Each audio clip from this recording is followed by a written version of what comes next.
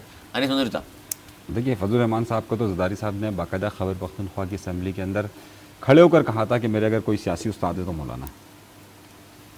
صحیح نا. وزیر ایک سیاستدان ہیں, نواب زادہ نصر اللہ والی پوزیشن. اور بلاول نے ان کا تھوڑا مرتبہ کم کرنے کی کوشش کی, یعنی کہ انہوں نے کہا کہ میں اپنے والد کے بعد اگر کسی کو سمجھتا ہوں تو ان کو سمجھتا ہوں, جبکہ ان کے والد ان کو استاد سمجھتے ہیں تو ان کو تو ان کا پر استاد ہونا چاہیے تھا. یہ تو دیکھیے پھر وہ بات تو ہے, لیکن زرداری صاحب کے والد جو ہے قائد اعظم کو نہیں مانتے تھے, وہ کہتے تھے بھٹو بڑا سیاستدان ہے, بھٹو صاحب کہتے تھے جی قائد اعظم سے بڑا اسکندر مرزا سیاستدان ہے. لیکن چلیں وہ تاریخ ہو جائے گی, پھر آپ بتائیے.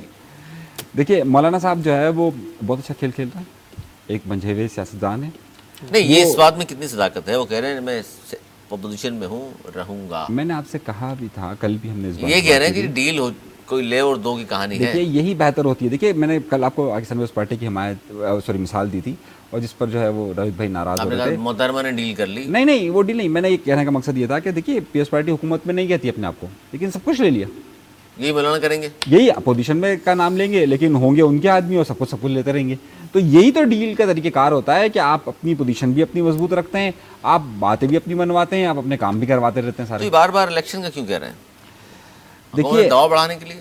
ہمارے یہاں پر ایک خبر نہیں آئی, وہ تھی ابھی جو ضمنی الیکشن ہوئے خیبر پختونخوا کے اندر, صفایا ہو گیا پی ٹی آئی کا. اس انتخابات کی بات کر رہا ہوں جو چند, لیکن کون جیتا؟ پی ٹی آئی بالکل بھی نہیں آئی. ظاہر ہے کون آیا؟ باقی پارٹیاں آ گئی. باقی پارٹیاں آ گئی. دیکھیے ہم وہ ویسے ہی نہیں آ جاتی کوئی چیزیں, ویسے ہی کچھ نہیں ہو جاتا. میرا کہنے کا مقصد صرف یہ ہے کہ مولانا صاحب اپنی اس پوزیشن پر رہتے ہوئے زیادہ گین کر سکتے ہیں. سر یہ پی ٹی آئی کی قیادت کو ہم سے سیکھنا چاہیے. کیا سیکھیں مولانا سے؟ سیکھے ہی تو ہیں, یہ سیکھے ہیں اسی وجہ سے. تو آپ یہ دیکھیے کہ کتنا زبردست ڈیل کاٹی ہے. یہ مولانا کیا ہی کمال ہے کہ جناب اگر, اور جس طریقے سے پی ٹی آئی کے لوگوں نے ان کی امامت میں نماز پڑھی اور جس طریقے سے دعا کی, تو آپ سمجھ سکتے ہیں کہ اسی سے سیکھ کر تو یہ ساری امارات آئی ہے. اسی کے نتیجے میں تو بشرا بیگم آئی ہے, اسی کے نتیجے میں تو یہ ساری رہائیاں ہوئی ہیں, اسی کے نتیجے میں تو سب کچھ ہوا ہے. مولانا کو ٹرول نہیں کر رہے, حالانکہ 26ویں آئینی ترمیم میں مولانا نے ووٹ دیا. سر مولانا کے پاس تو سارے معاملات انہوں نے کہے نا, کیا کہا ہے کہ یہ مولانا نے ان کے برابر میں کھڑے ہو کر کہا کہ ہر شک میں ہی ہم سے مشاورت کرتے رہے, ہمارے ساتھ تھے. یہ مولانا کہتے نا مولانا کے خلاف, کیونکہ مولانا کو انہوں نے استاد مان لیا. کون سا مہینہ ہے یہ؟ اکتوبر. نومبر میں مولانا جیل میں ملاقات کرنے جائیں گے عمران خان سے. آج انہوں نے عمران خان سے جیل میں ملاقات کے حوالے سے ایک صحافی نے ان سے سوال کیا, تو انہوں نے کہا قبل از وقت ہے یہ بات. جائیں گے بالکل. کیا مطلب سر اس بات کا؟ ابھی اور چیزیں ہونے دیں, اب عشق امتحان اور بھی ہیں. چلیں جی آگے چلتے ہیں. اچھا جی, 2 لوگ اس وقت ملک سے جو باہر گئے ہیں بڑی پوزیشن والے, وہ ہیں ریٹائرمنٹ کے بعد قاضی فائز عیسیٰ صاحب, اور ریٹائرمنٹ کے بعد میں میاں صاحب کے ساتھ یہ لفظ استعمال کروں نہ کروں یہ آپ دونوں بہتر جانتے ہیں. میاں صاحب کیونکہ ریٹائرمنٹ کا اعلان ابھی نہیں کیا, کیونکہ اسمبلی کے اسٹل ممبر ہیں وہ قومی اسمبلی کے, لیکن باہر چلے گئے. دبئی ایئرپورٹ پہ گئے, وہاں بھی کہا جاتا ہے جی ان کے خلاف لوگوں نے کوئی نعرے بازی کی. فائز عیسیٰ صاحب گئے, ان کے خلاف بھی نعرے بازی. کہیں اور جائیں گے وہاں بھی نعرے بازی. یہ ظاہر پی ٹی آئی کے لوگ جہاں جہاں ہوتے ہیں تو پھر وہ محاسبہ کہتے ہیں جی ہم کر رہے ہیں, وہ لفظ استعمال کرتے ہیں محاسبہ. حالانکہ باہر پاکستان سے باہر پاکستانیوں کے ساتھ اس طرح کا سلوک نہیں ہونا چاہیے. لیکن آپ کیا کہتے ہیں جناب, یہ اس طرح کا محاسبہ یا جملے بازی یا تذلیل کرنا کسی کی, یہ مناسب عمل ہے یا نہیں ہے؟ دیکھیں یہ تو کوئی بھی مناسب عمل نہیں تھا نہ ہے. اور فائز عیسیٰ کا تو انہوں نے پہلے ہی بتا دیا تھا کہ مجھے جانا ہے, اور عمرہ بھی کریں گے, بچوں سے بھی ملاقات کریں گے. میاں صاحب تو پہلے جانا چاہتے تھے لیکن وہ دیر ہوئی. میرے خیال میں تو میں یہ نہیں کہہ رہا کیوں نہیں آئیں گے, ان کا ملک ہے, وہ آ سکتے ہیں, وہ پاکستانی ہیں, لیکن سیاست سے ان کا کام ختم ہو گیا. میرے خیال میں سیاست میں وہ ریٹائر ہو گئے. یہ لاسٹ ایم این اے ہیں, وہ جیسے بھی بنے ہیں. لیکن اچھا ایک اہم چیز سر, اس میں ایک اہم چیز میں بیان کر دوں. اس پہ بھی ایک صاحب نے بڑا دلچسپ تبصرہ کیا تھا. انہوں نے کہا کہ جی فائز عیسیٰ صاحب آئے تھے تو میاں صاحب آ گئے تھے, کیونکہ اب فائز عیسیٰ رہے نہیں ہیں تو میاں صاحب بھی نہیں رہے ملک میں. میں اس میں کوئی جوڑ نہیں دیکھتا. بہرحال لوگوں کو کہنے کی تو کوئی بات ہے. لوگ تو کہتے ہیں کہ جناب وہ پچھلے ورلڈ کپ, جب ورلڈ کپ ہو رہا تھا پاکستان, اس میں بھی پہلا میچ ہارا تھا. اس وقت بھی دیکھو سورج گرہن ہوا تھا, اس دن بھی یہ ہوا تھا. سورج گرہن کا آپ نے بھی بتایا کچھ ہونے والا ہے. وہ جو میں نے بتایا وہ یاد رکھیے گا, وہ یاد رکھیے گا جو میں نے بولا تھا, وہ میں بتاؤں گا آپ کو. بہرحال فائز عیسیٰ بہت قابل احترام, اور ان کے خلاف اگر وہ میں نے ویڈیو دیکھی, ایک آدمی آہستہ آہستہ بول رہا ہے, وہ ایئرپورٹ پہ جاتے ہوئے نظر آ رہے ہیں, وہ اپنے آپ کو ایکسپوز کر رہا ہے, اپنے گھر کی تربیت بتا رہا ہے کہ میں خود خاندان کا آدمی ہوں. جب انسان زبان کھولتا ہے نا تو اس کا پتہ لگتا ہے کہ وہ کیا اس کو تہذیب سکھائی ہے, اس کو کیا تعلیم ملی ہے اس کے گھر کس اور کماش خاندان کا سے. آدمی ہے. تو وہ اس نے اپنی وہ دی. جو دبئی کی ویڈیو آئی ہے میاں صاحب کی وہ فیک ہے, کیونکہ دبئی میں رہا ہوں اور مجھے ادھر کی انٹیلیجنس کا اور ادھر کی سیکیورٹی کا پتہ ہے. وہ کوئی انگلینڈ امریکہ نہیں ہے جہاں جمہوری آزادی ہے کہ کوئی مہمان آ رہا ہے اس کے ساتھ جناب آپ وہ ایئرپورٹ پہ کھڑے ہو کے نعرے لگا رہے ہیں, آپ ایک اس کے بعد اگلی فلائٹ میں آپ بیٹھے پاکستان جا رہے ہوتے ہیں یا جس ملک کے ادھر جا رہے ہوتے ہیں, ڈیپورٹ کر دیا جاتا ہے. ڈیپورٹ کر دیا جاتا ہے. اور بہت دفعہ انہوں نے زیادہ کیا ہوتا ہے تو پہلے ان کو جلالی جیل میں رکھا جاتا ہے اور نیچے ان کی جیلیں ہوتی ہیں نیچے انڈر گراؤنڈ, اور گرمی میں لگ پتا جاتا ہے. اس کے بعد اس کو اپنے گھر سے کپڑے بھی نہیں اٹھانے دیے جاتے اور وہ چلا جاتا ہے. تو وہاں پہ کوئی یہ اسکرین کی حرکت کرنے کا سوچ بھی نہیں سکتا. تو وہ جعلی ہے, پیچھے تو شور کیا ہوگا. ان کے لوگ ان کے استقبال کے لیے تو آتے ہیں, اس کی اجازت ہوتی ہے ایک لمیٹیشن میں, لیکن وہاں احتجاج نہیں ہو سکتا. تو وہ کسی نے وہ ایسی باقی سارے کام ہو سکتے ہیں قانونی غیر قانونی, قانونی ہو سکتے ہیں, غیر قانونی کام کی وہاں اجازت نہیں ہے. نہیں, لیکن بیسکلی میں اس بات کے خلاف ہوں کہ آپ کے ملک کا کوئی بھی لیڈر جب غیر ملک میں جاتا ہے تو وہ پاکستان کو کی عزت ہوتا ہے اور اس کی بے عزتی کرنا آپ کا مناسب نہیں ہے, تذلیل کرنا مناسب نہیں ہے. جو دائرے سیاسی اختلافات ہی آپ کے ہوں گے, ذاتی طور پر آپ کو کوئی ایسا ایجنڈا نہیں ہوگا ان کے ساتھ. کیا کہیں گے تندوری صاحب؟ دیکھیے جسٹس قاضی فائز عیسیٰ صاحب کو تو جانا ہی تھا, وہ تو ایک طے تھا اور بہت پہلے سے آ رہا تھا. ان کا بھی تھا سر, میاں صاحب کا بھی. یہ تو ڈپینڈنسی تھی نا کہ یہ جب تک یہ نہیں آئے گی تب تک جو ہے وہ ڈپینڈنسی, جبکہ قاضی فائز عیسیٰ کے متعلق تھا کہ 25 کو چلے جائیں گے, 26 تاریخ کو ان کو ملک سے باہر جانا تھا. اچھا اب جہاں تک آپ یہ جوڑ رہے ہیں کہ جسٹس قاضی فائز عیسیٰ آئیں گے تو وہ آئے, تو وہ آئیں گے تو وہ تو گئے. میرا خیال ہے ایسا نہیں ہے, کیونکہ درمیان میں بھی ایک بار نواز شریف صاحب گئے تھے اور پھر فوراً واپس آ گئے تھے نا یہاں پر. ہاں تو یہ بھی واپس آ جائیں گے. اب وہ معاملات نہیں جو پہلے تھے ان کے ساتھ, اب وہ مقدمات کا سلسلہ نہیں ہے. ہاں یہ ہو سکتا ہے سر یا آفریدی سب کو معلوم ہے نیوٹرل آدمی ہے, بڑے زبردست قسم کے میرٹ پر آئے. سر عمران خان والا نیوٹرل تو نہیں ہے. نہیں وہ نہیں ہے, وہ تو خان صاحب خود اگر وہ نیوٹرل ہے تو بتا دیجیے. نہیں آپ نے جس طرح لفظ استعمال کیا ہے نیوٹرل کا تو مجھے لگ رہا ہے کہ ڈکشنری ہمارے پاس نہیں ہے جس میں جانور لکھا ہوا ہے. اچھا تو میں نے کہا کہ شاید وہ نیوٹرل کے لیے ہمارے یہاں تو اب کچھ اور لفظ استعمال ہوتا ہے, تو اگر وہ نیوٹرل ہے تو پھر ایک الگ بات ہے. اور دیکھیے کوئی بھی جج ہو یا کوئی بھی وکیل ہو, کوئی صحافی ہو, میں نہیں سمجھتا کہ کوئی بھی نیوٹرل نام کی چیز ہوتی ہے.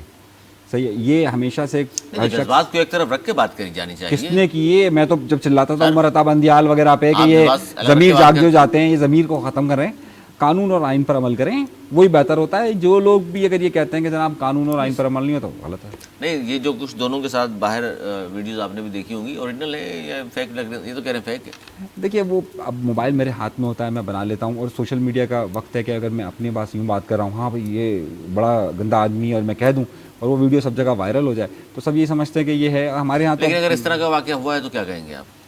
میرا خیال سے نہیں ہوا, ساری ویڈیوز دور دور سے بنائی گئی ہیں, کسی نے وہاں پر عمل نہیں ہے ویسے. نہیں ہوا تو سر مکہ مدینہ نہیں چھوڑا, اب یہ کہیں آپ مناسب نہیں ہے, کسی کے ساتھ بھی نہیں ہونا چاہیے. نہیں ہوا اچھا ہوا ان کے ساتھ, وہاں نہیں کرنا, یہ نہ کہیں نا پاکستانی کرتے نہیں باہر کچھ. نہیں میں نے یہ نہیں کرتے تھے پہلے بہت تھوڑے پیمانے پہ. یہ تو پی ٹی آئی نے رواج ڈالا ہے کہ کسی کا کہیں فیملی کے ساتھ کھانا کھانا مشکل ہے, کہیں واک کرنا مشکل ہے باہر ملکوں میں, اور وہ ان کے بیٹھے ہوتے ہیں لوگ اس کو ٹرول کر رہے ہوتے ہیں, اس سے کہیں زیادہ کر رہے ہوتے ہیں. کئی پکڑے بھی گئے, کئی اندر بھی ہیں, لیکن پتہ نہیں کس قسم کی ان کی وہ ہے یہ روایت. یہ بہت غلط ہے. میں نے جو جملہ بولا ہے میں اس پہ قائم ہوں. جو کچھ بھی کرتا ہے اپنے گھر کی تہذیب بتاتا ہے کہ میں کس خاندان کا آدمی ہوں. سوشل میڈیا پہ وہ بڑی ویڈیو وائرل ہو رہی ہے, اس کے بارے میں ظاہر اب تک کے لوگ یہ کہہ رہے ہیں کہ اوریجنل ہے. ظاہر صحافی تھا جس نے سوال پوچھا ہمارے وزیر خزانہ صاحب سے کہ اتنا غریب ملک ہے, آپ لوگ آتے ہیں پورا لاہو لشکر لے کر, مانگنے اپنی امداد ہوتی ہے, بڑے بڑے ہوٹلوں میں آپ ٹھہرتے ہیں, اس کا انہوں نے جواب نہیں دیا. پھر آگے جا کے صحافی نے اسی سوال میں بھی پوچھا تھا کہ آپ کی اکانومی تو افغانستان سے بھی نیچے آ گئی ہے, اس کا جواب فوراً دے دیا. انہوں نے کہا ایسی بات نہیں ہے, افغانستان کہاں ہم افغانستان, اس کا جواب نہیں دیا. سر دیکھیں ہوتا یہ ہے, نہیں یہ بات درست نہیں ہے کہ امداد مانگنے جا رہے ہیں, پورا لاہو لشکر لے آ کر 5 اسٹار ہوٹلوں میں قائم کیا ہوا. یہ بات تو غلط ہے, اس کی تو میں حمایت نہیں کر رہا, لیکن میں یہ بتا رہا ہوں کہ کس چینل سے اس کا تعلق تھا, کس میڈیا سے اس کا تعلق تھا. ایسے انٹرنیشنل میڈیا سے تعلق تھا, ایسے انٹرنیشنل میڈیا سے, ایسے تو ادھر جو کوئی, اب میں کچھ اور بات بول دوں گا, میڈیا کا نام آ رہا ہے مجھے بولنا نہیں چاہیے. بہرحال پیڈ لوگ دنیا میں ہر جگہ ہوتے ہیں, تھوڑے سے ڈالر میں رکھے جاتے ہیں. بالکل غیر تہذیبانہ سوال ہے, یہ سوال نہیں بنتا تھا. ایک آدمی کو ایک وزیر خزانہ سے یہ سوال کرتے ہوئے اس کا کچھ بیک گراؤنڈ ہو چاہیے تھا. بھائی CNN سے ہے, BBC سے ہے, یا کسی اور چینل سے ہے, کہ بڑا صحافی ہے. کیا چیز یہ دیکھیں کون کہہ رہا ہے, یہ مت دیکھیں نہیں, یہ آپ یہ دیکھیں کہ وہ سوال مناسب نہیں ہے, مناسب نہیں ہے اس فورم پہ کرنے میں. پھر پھر آپ پاکستان کو افغانستان سے ملا رہے ہیں, وہ نظر آ رہا ہے اس کا باعث ہونا کہ وہ کر سکتے ہیں. بالکل غلط ہے, یہ نہیں, ایسا چیزیں نہیں ہوتی. گستاخی ہے کیا, وہ آسمان سے اتری مخلوق ہے؟ گستاخی ہو گئی ہے اگر وہ کہہ دے ایک آدمی کہ حضور آئے آپ امداد لینے ہیں, 5 اسٹار ہوٹل میں کیوں قیام کیا آپ نے, کون سے خانے میں ٹھہر جاتے ہیں آپ؟ وہ کون سی ضروری ہے وہ امداد لینے گئے ہو سکتا ہے کسی اور پروگرام میں گئے ہو, کسی اس میں گئے کہ وہ کوئی وہ امداد. اور امداد کون سی امداد پاکستان لینے جا رہا ہے؟ IMF سے قرض دے رہا ہے, اس کو سود کے ساتھ واپس کر رہا ہے. جہاں جہاں پاکستان نے جی سے کر دیے سب کو واپس دیے. امداد نام کی چیز اب دنیا میں نہیں ہے. حکومت میں آپ بھی امداد نہیں, حکومت میں نہیں ہے. میں غلط کو غلط کہنے والا ہوں. جو سوال اس نے کیا تو وہ غیر بہت ہی غلط تھا جی, بہت ہی غلط پوچھ لیا. بات یہ ہے کہ چھوٹا رہنا چاہیے. سر آپ بھی صحافی ہیں, یہ گستاخی کے ساتھ ہیں آپ جو کہہ رہے ہیں. پہلی بات تو یہ وہ صحافی ثابت کرے وہ صحافی ہے, دوسری بات سوال ہی غلط کر دیا اس نے. وزیر خزانہ سے کیوں پوچھا اس نے؟ دیکھیے وہ تو پہلی بات تو ہے کہ وہ صحافی ہے, وہ سوال پوچھ سکتا ہے. جب حضرت عمر سے ایک عام آدمی نہیں مانتے نا حضور, یہ مثال میں دینے والا تھا. یہ کرتا کہاں سے آیا, تو پھر یہ سوال کیسے ہوئی؟ نہیں, یہ تو ہمارے ہے. کیا بات ہے آپ کی, زبردست. جب یہ حال ہے, جب ہم آپس میں بیٹھ کے بات کو پہاڑ بنا دیتے ہیں تو وہ تو اس کو تو کچھ ڈالر ملے ہوں گے تو وہ کرے گا, تو سمجھ تو جائز ہے. آپ مجھ پہ الزام لگائیں کہ میں نے بولا مجال ہے اس کی, تو میں اگر بول دوں تو پھر مقصد یہ تو وہی ہو گیا نا کہ ہم آپ کریں تو ڈانس ہے, ہم کریں تو مجرا. آپ کچھ بھی کہہ سکتے ہیں, ہم نے کچھ کہہ دیا تو وہ بڑا ہو گیا. فرق ہوتا ہے ڈانس وانس میں بھی, لیکن آپ بتائیں ہم ثقافتی ناچ نہ کریں. اچھا آپ تو اگر میں ٹھمکا بھی لگائیں گے تو بولیں گے میں ڈانس کر رہا ہوں. اچھا بہرحال اس وقت جو سلسلہ ہے اس میں یہ کہہ رہا ہوں کہ جو سوال پوچھا گیا بالکل درست سوال ہے. ہمارے جتنے وزراء یہاں سے جاتے ہیں, آپ دیکھیے کہ ابھی بھی ہمارے کئی وفود گئے ہیں, مختلف جگہوں پر جا رہے ہیں. ان کا ظاہر ہے ایک طرف ہم یہ کہتے ہیں کہ ہمارے پاس یہاں ٹیکس لگائے جائے, چیزیں لگائی جائے. ایک ٹور ہمیں تقریباً 2-2 کروڑ روپے کا پڑ رہا ہے, 3-3 کروڑ روپے کا ایک وزیر کا, یا ایک اس طرح کے چیز پڑتی ہے.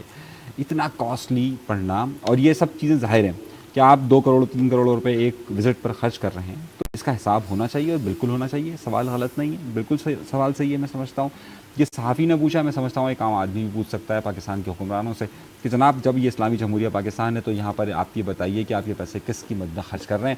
ہمارا حق بنتا ہے یہ سوال پوچھنے کا. بولنا کہ سر اتنی غریب عوام ہے, آپ آئے ہیں تو کون سے کھانے کے اس میں ٹھہر جائیں, موجود ہے, آپ 5 اسٹار ہوٹل میں کیوں ٹھہرنا ضروری ہے؟ کوئی صحافی وہ غیر ملکی صحافی تھا, ظاہر ہے ٹھیک ہے, اس کو اتنا نہیں پتا تھا کہ افغانستان کی اکنامی کتنی ہے اور پاکستانی کتنی ہے.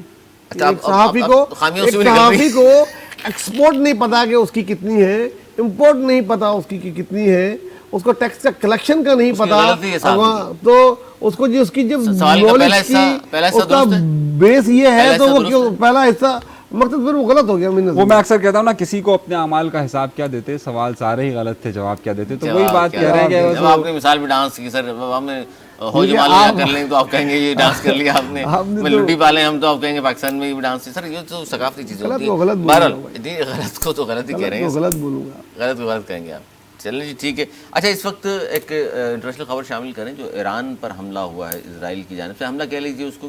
اچھا اس پر 2 بڑی اہم بات ہیں. ایک تو وہاں آئرن ڈوم کی ہم بات کرتے ہیں, ایران کے پاس بھی کچھ طرح کی چیز کیا موجود ہے کہ حملہ ناکام ہوا ہے؟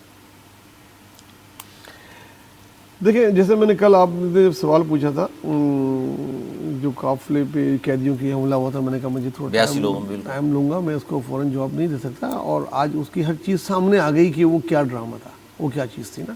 تو قبل اس وقت ایران پہ حملہ ہوا ہے, ابھی تک ایران کی طرف سے یہ نہیں بتایا گیا سکا کہ کتنا نقصان ہوا ہے, نہ ہی اسرائیل نے کوئی بڑے دعوے کیے نقصان کے. یہ اسی طرح کا حملہ ہے جس طریقے سے انہوں نے پہلے کر کے خانہ پوری کر لی تھی اور بولا تھا جی ہم نے جواب دے دیا. کوئی اتنا خطرناک اٹیک جس کی توقع کی جا رہی تھی کہ جناب وہ ایٹمی اس پہ کر دیں گے, یا ان کا کوئی آئل کا وہ اڑا دیں گے, یا خدا نہ خواستہ خمینائی پہ کوئی ہوگا, یا ان کے وزیر اعظم پہ کچھ ہوگا, ایسا کچھ بھی نہیں ہوا. اور وہ ان کے آئرن ڈوم دکھائے گئے اس میں, اور انہوں نے ان کے میزائلوں کو پھاڑا, چند ایک گر گئے ہوں گے, اس کی تفصیلات 2-3 دن میں آ جائے گی تو پتہ لگے گا کہ کتنا جانی اور مالی نقصان ہوا, تب ہم صحیح تبصرہ کرنے کی پوزیشن میں ہوں گے. اس میں تھوڑا سا اضافہ میں کروں, ابھی بھی چونکہ خبر ہے, اسرائیلی حملوں کے چند گھنٹوں بعد ایرانی فوج کی جانب سے مختصر بیان ایک جاری کیا گیا. کیا ہے وہ؟ انہوں نے کہا جی ایرانی فوج نے اسرائیلی حملوں میں اپنے فوجیوں کی جاں باک ہونے کی تصدیق کی. مطلب انہوں نے جواب جو ہے نا بس وہ رسمی دے دیا, وہ جنگ کو بڑھانا نہیں چاہتے جیسا کہ ایکسپیکٹ کر رہے تھے ہم. ایران کا میسیو اٹیک تھا, جنگ تو بڑھ نہیں چکی, ایران کا بڑا میسیو اٹیک تھا اس پہ. اس کے بعد توقع یہ ہو رہی تھی کہ 1 دن 2 دن 3 دن میں کریں گے, پھر جیسے جیسے دن گزرتے گئے تو انہوں نے کیا کہیں گے اس منظوری صاحب؟ دیکھیے سب سے پہلی بات یہ کہ آپ یہ کہہ رہے ہیں کہ ایران کا میسیو اٹیک تھا, تو ایران کے اٹیک پر اسرائیل نے کیا کہا کہ کتنے لوگ مرے تھے؟ 1 شخص.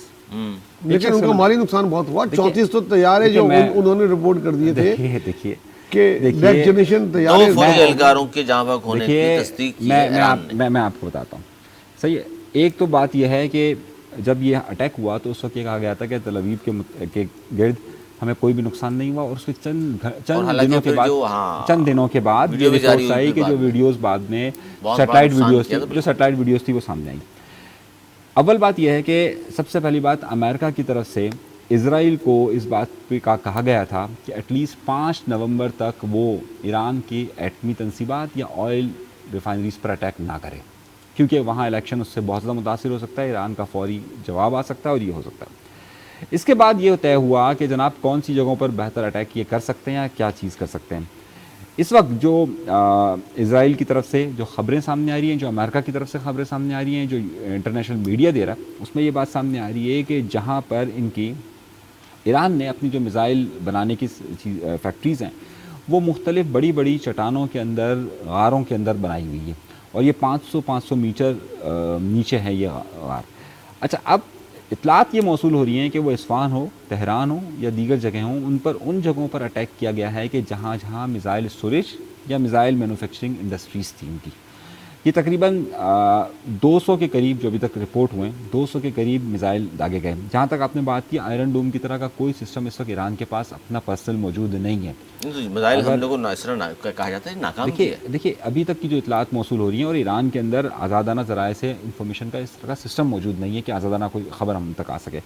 میرا خیال یہ کہ اس میں جو دعویٰ ہو رہا ہے اور بہت ٹارگیٹڈ آپریشن کرتا ہے اسرائیل. ہمیں یہ بات ماننی پڑے گی کہ انہوں نے جس طریقے سے ٹارگیٹ کی ہیں چیزوں کو, پچھلے جو 1 سال کی جس طریقے سے انہوں نے کارروائیاں کی ہیں, ہمیں 1-2 دن انتظار کرنا چاہیے کہ یہ جس طریقے سے اسرائیل پر حملے کی رپورٹس 2-3 دن کے بعد آئی تھی, میرا خیال ہے 2-3 دن کے اندر آئے گی. لیکن یہ کنفرم ہے کہ یہ اٹیکس ان تمام جگہوں پر ہوئے ہیں جہاں پر یہ میزائل اسٹوریج کی جگہیں تھیں.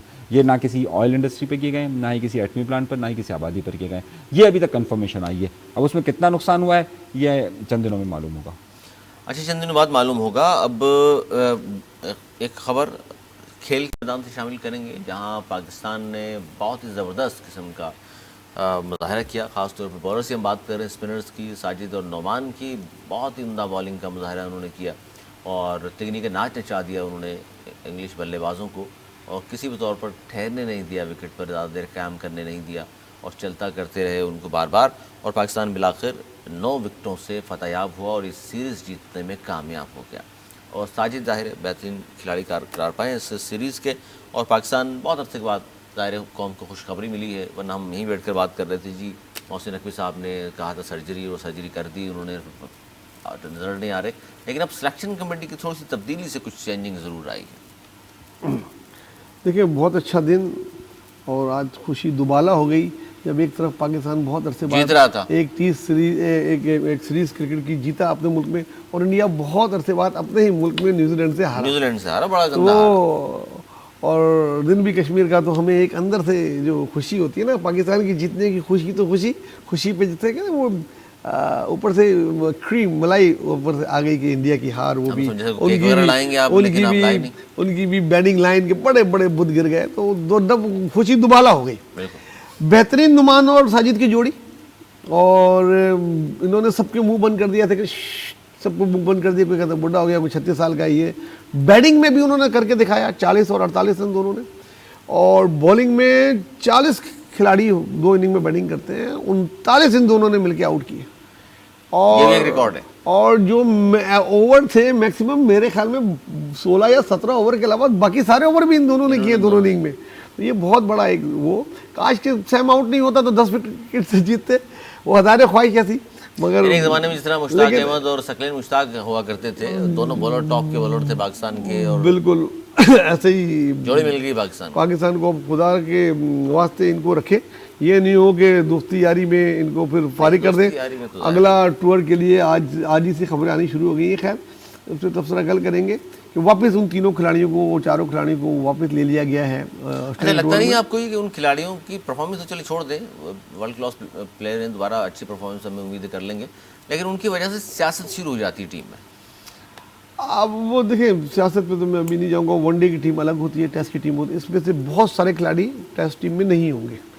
ایون میرے خیال میں کیپٹن بھی مشکل ہے شاید اپنی جگہ بنا سکے. حالانکہ انہوں نے آخری 5-6 بالیں انہوں نے 4 چوکے اور 1 چھکا لگا کے بولا کہ میں ون ڈے بھی کھیل سکتا ہوں, ایون T20 بھی کھیل سکتا ہوں. انہوں نے اپنا کیا, لیکن وہ نظروں میں نہیں آئیں گے. رضوان کا سننا شاید بن جائیں گے جی, وائٹ بال کے بابر آف کورس واپس آئیں گے. نہیں, اسٹریٹجی ان کی کامیاب رہی. جس طرح انہوں نے پچ کے ساتھ کیا اور پھر جس طریقے سے انہوں نے اسی پچ کے مطابق بالرز لیے, ہم یہ کہہ سکتے ہیں یہی ہونا چاہیے. اس کا مطلب ہے کہ پچ کے مطابق ہی کھلائیں سب کو. ہر جگہ ایسا نہیں ہو سکتا نا. آپ کو تو آپ یہاں کم کھیلتے ہیں, باہر زیادہ کھیلتے ہیں, پھر آپ کو ٹیم اپنی لے کے جانی پڑے گی الگ سے, پھر کیا کریں گے, الگ لے کے دیں گے. اسٹریٹجی اچھی ہے, اسٹریٹجی بہت اچھی ہے. بس ٹھیک ہے, میں یہی کہوں گا. باہر کو پاکستانیوں اسٹریٹجی بہترین رہی, کامیاب رہی, پاکستان جیتنے میں کامیاب ہوا.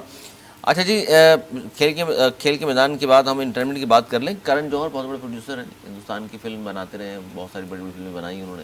کچھ ہوتا ہے اور دل والے دلہنیاں لے جائیں گے ٹائپ کی فلمیں. چاہت فتح علی کے اوپر انہوں نے طنز کیا تھا, لیکن چاہت فتح علی نے رپلائی کیا سامنے سے. وہ کہہ رہے ہیں کہ جناب میں کرن جوہر کی فلم میں فری میں کام کروں گا. اتنی بڑی آفر انہوں نے کر دی ہے, اب کیا کہیں گے سر؟ یہ تو مطلب خوشی کا ٹھکانہ نہیں ہوگا کرن جوہر کے. دیکھیں یہ ہوتا ہے پبلسٹی انسٹنٹ. اس کی الگ کمپنیز ہوتی ہیں انڈیا میں, اس کے ایڈوائزرز ہوتے ہیں, بہت ہائیلی پیڈ ہوتے ہیں کہ آپ کس طرح خبروں میں رہیں. اب انہوں نے دیکھا سوشل میڈیا میں چاہت علی کی ایک کوئی گانا آ جائے, کوئی ایک چیز آ جائے تو اس کو ملینز آف لوگ فالو کر رہے ہوتے ہیں. اس کو گانا کہتے ہیں, وہ جو بھی آ جائے اس کی وہ جو بھی ہو. تو کرن کو بولا گیا ہوگا بھائی آپ کو خبروں میں آنا ہے. ہاں, اب آپ چاہت کی بات کریں, کہاں کرن جوہر, کہاں چاہت. لیکن اب وہ آج کل کیا دیکھا جاتا ہے, اس کے کتنے فالوورز ہیں, اس کا کتنے فارم ہے. تو ان کی ایڈوائس پہ انہوں نے یہ بیان دیا, اور وہ تو چاہت علی ہے, اس کو تو اللہ موقع دے, اس نے جی فوراً رپلائی کیا. تو یہ پبلسٹی انسٹنٹ کے علاوہ اور کچھ نہیں ہے. کیا کہیں گے انیس منظور صاحب؟ آپ نے سنا ہے, آج تو کر سکتے ہیں, آپ نے 2-3 آج گانے تو سنے, کسی لیڈی کا ذکر نہیں ہے, آپ نے تو گانے سنے, یہ مت بولیے جانتا نہیں. دیکھیے جب چاند نواب صاحب کا اگر پارٹ جو ہے وہ فلموں میں آ سکتا ہے تو چاہت علی خان کا بھی آ سکتا ہے. دونوں چے سے ہی آتے ہیں, اور چے بہت اہم ہے. چے سے ورڈ شروع ہوتا ہے نا, چاہت فتح علی خان ہو یا چاند نواب ہو.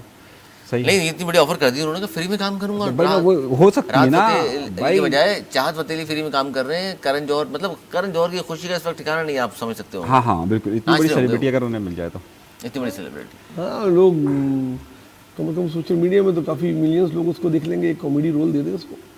اچھا, کامیڈین ہے, سنگر نہیں ہے وہ, کامیڈین رول دے دیں, اور کیا اس سے بڑا کیا. سنگر نہیں جی, کامیڈین ہے. بہت شکریہ میرے دونوں موضوع مہمانوں کو. ناظرین آج کا پروگرام مجھے تو پسند آیا ہوگا. اگلے پروگرام تک کے لیے مجھے میری ٹیم کو دی اجازت.